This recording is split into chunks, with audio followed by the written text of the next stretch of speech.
ನಾನು ಇದನ್ನು ತಲೆಗಳು ಎಲ್ಲ ವೈಟ್ ಆಗ್ತದೆ ತೆಗಿಬೇಕು.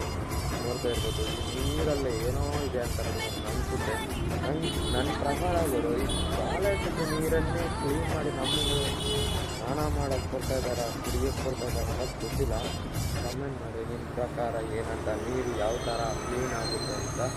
ಆ್ಯಂಡ್ ಇವತ್ತಿನ ಬ್ಲಾಗಲ್ಲಿ ನಿನ್ನೆ ಸ್ವಲ್ಪ ವೀಡಿಯೋ ಇಲ್ವಾ 416 ದಿನ ವ್ಯೂಸ್ ಬಂತು. ಆದರೂ ನಾನು ಏನಂದರೆ ತಪ್ಪಿ ತೆಗೆದಿರೋದು. ತಪ್ಪಿ ಅಂದರೆ ಏನಾದರೂ ವ್ಯೂಸ್ ಆಗುತ್ತೆ ಅಂತ ಅನ್ಕೊಂಡು ಯೂಟ್ಯೂಬ್ಗೆ ಅಪ್ಲೋಡ್ ಮಾಡಬೇಕಂತೇನು ಅನಿಸಿಲ್ಲ. ಒಂದು ಸ್ವಲ್ಪ ಯಾವುದು ನಾನು ಪ್ರೇಮ್ ಅಂತ ಒಂದು ವೀಡಿಯೋ ಸಾಂಗ್ ಹಾಕಿ ಎಡಿಟ್ ಮಾಡಿ ಸ್ವಲ್ಪ ಆಯಿತು. ಆ್ಯಂಡ್ ಈ ಥರ ಸಪೋರ್ಟ್ ಗೊತ್ತಿಲ್ಲ ಅದರಲ್ಲಿ. ನೋಡೋಣ. ಇದು ಬ್ಲಾಗ್ ಮಾಡ್ತಾಯಿದ್ದೀನಿ, ಯಾವ ಥರ ಇದೆಲ್ಲ ದಿನ ಮಾಡ್ತಾಯಿದ್ದೀನಿ. ಸ್ವಲ್ಪ ಟೈಮ್ ಸಿಗಲ್ಲ ಅಷ್ಟು. ನೋಡೋಣ. ಬ್ಲಾಗ್ ಇಷ್ಟ ಆದರೆ ಲೈಕ್ ಮಾಡಿ.